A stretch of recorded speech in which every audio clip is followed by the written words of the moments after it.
Hi friends, welcome to Suja Sathsantha channel. இன்றைக்கி நம்ம பார்க்க போகிற ரெசிபி ரொம்ப சத்தான மணத்தக்காளி கீரை தண்ணீர் சாதம். தேவையான பொருட்கள் 12 சின்ன வெங்காயத்தை இந்த மாதிரி பொடியை நறுக்கி வச்சுக்கோங்க. மதியம் சாதம் வடிக்கிறதுக்காக ஊற வச்சு அரிசி களைஞ்ச தண்ணியை எடுத்து வச்சுக்கோங்க.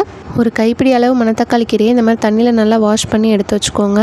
அப்புறம் 1/4 கப் அளவுக்கு திருகின தேங்காயும் 1/2 டீஸ்பூன் மிளகும் சீரகமும் சேர்த்து நல்லா மைய அரைச்சி எடுத்து வச்சுக்கோங்க. இப்போ ஒரு கடாயில் அரிசி ஊற வச்சு களைஞ்ச தண்ணியை இதில் சேர்த்துக்கோங்க.